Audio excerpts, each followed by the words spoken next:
The Internet originated in a network of government and educational servers connected by phone lines so that researchers could share data.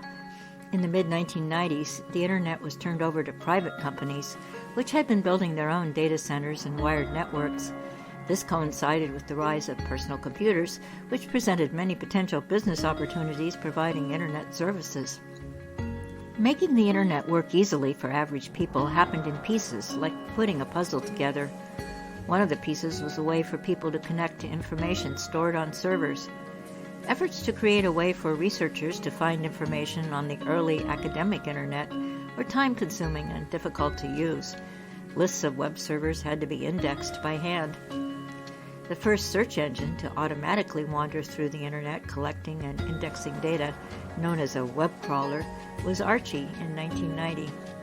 Improvements in web crawlers eventually led to search engines like Google Search, which got started in 1995. A search engine just gives you a list of websites where you can find information about a topic.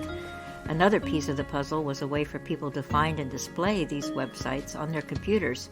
To do this, websites needed names and addresses and a program that could locate them and ask for the information to be sent to your computer. The first way that websites were identified was by IP address. This is still the basic way that everything on the Internet is identified. But IP addresses are a series of 4 numbers separated by dots, great for computers but hard for humans to remember. This led to the creation of the Domain Name System, or DNS, in 1983, in which every IP address had a text name followed by a dot and 3 letters that identified what kind of domain it was. For example, .com for commercial sites, .org for charitable organizations, and .gov for government sites. It was open to the public in 1986. The first domain name registered on the Internet was Symbolics.com, a computer company. Because the number of domain names grew so fast, special servers called domain name servers were set up to translate the text address into an IP address. This somewhat roundabout system is still used today, with every request for a website that your computer doesn't already know being sent to a domain name server for translation before being sent out again to request the website. In 1991, British computer scientist Tim Berners-Lee set up the first website with an address, including a domain name and additional information. The address was called a Universal Resource Locator, or URL. URLs are still the way we locate everything on the Internet. You can find the URL on the top bar of your computer or phone.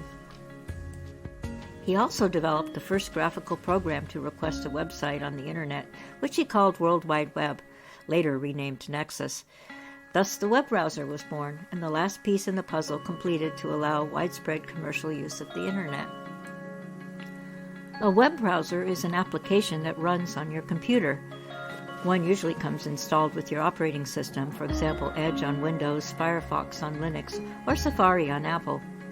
Or you may download a web browser of your choice, like Chrome by Google, or one of several privacy browsers, for example, Brave.